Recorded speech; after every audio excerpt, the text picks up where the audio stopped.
आकाशवाणी भोपाल से प्रस्तुत हैं प्रादेशिक समाचार।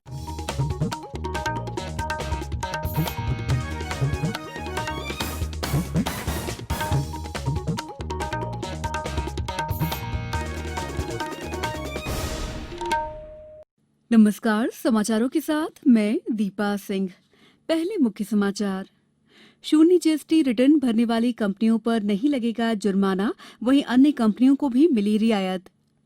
लॉकडाउन के दौरान कर्मचारियों को पूरा वेतन नहीं देने के मामले में उच्चतम न्यायालय ने कहा, दोनों पक्ष मिलजुल कर समाधान तलाशें। प्रशासनिक सेवा के 60 से ज्यादा अधिकारियों के तबादले। गिरीश शर्मा को बनाया गया अटल बिहारी वाजपेयी सुशासन संस्थान का संचालक। और प्रदेश में कोरोना संक्रमितों की संख्या 10,15,000 के पार, अब तक 7,000 से ज्यादा हुए स्वस्थ। अब समाचार विस्तार से। वित्त मंत्री निर्मला सीतारमण ने कहा है कि जुलाई 2017 और जनवरी 2020 के बीच शून्य जीएसटी रिटर्न भरने वाली पंजीकृत कंपनियों पर देरी करने के लिए जुर्माना नहीं लगाया जाएगा। वस्तु और सेवा कर जीएसटी की 40वीं बैठक के बाद उन्होंने संवाददाताओं को आज नई दिल्ली में बताया कि जुलाई 2017 से जनवरी 2020 के बीच जीएसटी बिक्री रिटर्न नहीं भरने का अधिकतम जुर्माना 500 रुपए होगा। उन्होंने कहा कि जीएसटी परिषद की बैठक में ये दो निर्णय लिए गए। श्रीमती सीतारमण ने कहा कि 5 करोड़ रुपए तक के कारोबार करने वाले छोटे करदाताओं के लिए फरवरी, मार्च और अप्रैल 2020 की जीएसटी रिटर्न 6 जुलाई के बाद भरने वालों के लिए ब्याज दर 18% से घटाकर 9% कर दी गई है। छोटे करदाताओं को 6 जुलाई 2020 तक जीएसटी रिटर्न भरने के लिए कोई ब्याज नहीं देना होगा। इसके बाद 9% की दर से ब्याज देना होगा और ये 30 सितंबर 2020 तक मान्य होगा। बैठक में कोविड-19 के प्रभाव पर भी चर्चा की गई। इस दौरान जीएसटी संग्रहण और कपड़े के कर ढांचे पर भी विचार विमर्श हुआ। श्रीमती सीतारमण ने कहा कि जीएसटी परिषद उर्वरक, कपड़ा और जूता चप्पल पर लगे कर में सुधार पर चर्चा की। उच्चतम न्यायालय ने निर्देश दिया है कि उन निजी कंपनियों के खिलाफ जुलाई तक किसी प्रकार की कार्रवाई नहीं की जानी चाहिए जिन्होंने लॉकडाउन के दौरान अपने कर्मचारियों को पूरे वेतन का भुगतान नहीं किया है। न्यायमूर्ति अशोक भूषण, संजय किशन कौल और एमआर शाह की पीठ ने कहा है कि उद्योगों और कर्मचारियों दोनों को एक दूसरे की जरूरत है, इसलिए दोनों पक्षों को मिलजुल कर इस मुद्दे का समाधान करना चाहिए। पीठ ने राज्य सरकारों से कहा है कि वे समाधान की इस प्रक्रिया में सहायता करें और इस बारे में संबंधित श्रम आयुक्तों को रिपोर्ट दें। पन्ना में नेशनल हाईवे 39 पर आज देवेंद्रनगर के पास एक सड़क दुर्घटना में 2 लोगों की मौत हो गई। हमारे संवाददाता ने बताया कि एक ट्रैवलर बस का अगला टायर फटने से बस अनियंत्रित होकर सामने से आ रहे ट्रक से सीधे टकरा गई, जिससे बस में सवार 2 लोगों की मौके पर ही मौत हो गई और 2 लोग गंभीर रूप से घायल हो गए हैं। पुलिस और स्वास्थ्य विभाग की टीम मौके पर पहुंची और घायलों को अस्पताल में भर्ती कराया गया। सतना जिले में पुलिस ने नकली नोट छापने वाले 3 लोगों को गिरफ्तार किया है। इनके पास से 50,000 रुपए के नकली नोट सहित नोट छापने की सामग्री जब्त की गई। पुलिस के मुताबिक सूचना मिली थी कि राजेंद्र नगर में कुछ लोग नकली नोट छापने का काम कर रहे हैं। इस पर पुलिस ने दबिश देकर 3 आरोपियों आशीष श्रीवास्तव, रजनीश यादव और विनोद कुमार यादव को गिरफ्तार किया है। समाचारों में वक्त है ब्रेक का।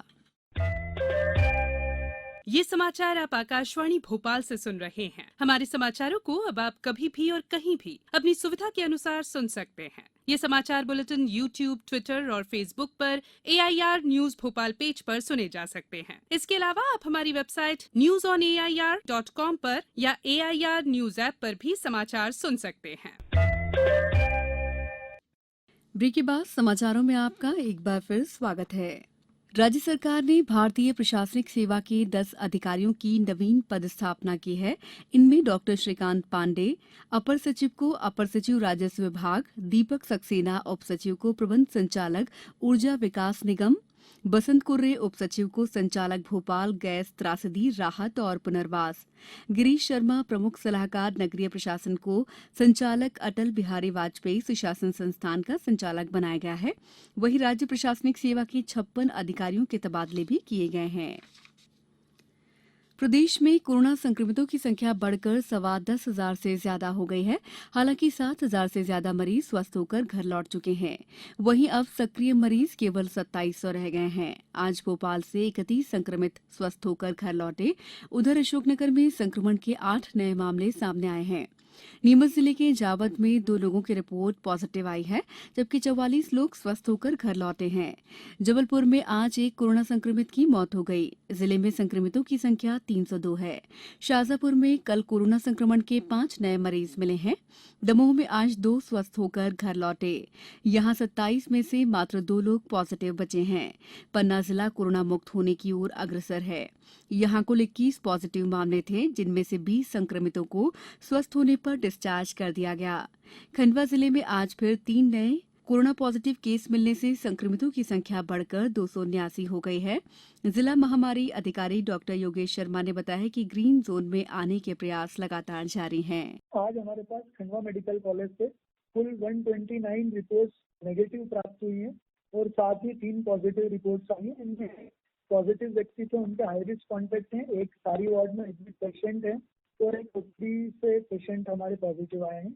इस प्रकार कुल पॉजिटिव की संख्या 279 हो गई है और इन 279 में से हम लोगों ने 86% लोगों को डिस्चार्ज कर दिया है और जो कि हमारा रिकवरी रेट काफ़ी अच्छा है। और अभी जितनी भी रिपोर्ट्स प्राप्त हो रही हैं उसमें पॉजिटिव रिपोर्ट्स का जो प्रतिशत है वो काफ़ी कम होता जा रहा है, जो कि हमारा जो एफर्ट्स हमने किए हैं वो हमारे प्रयासों को दर्शाता है। और निश्चित रूप से यदि हम इसी प्रकार से संयमित व्यवहार करेंगे तो हम लोग ग्रीन जोन में जल्दी ही आ जाएंगे।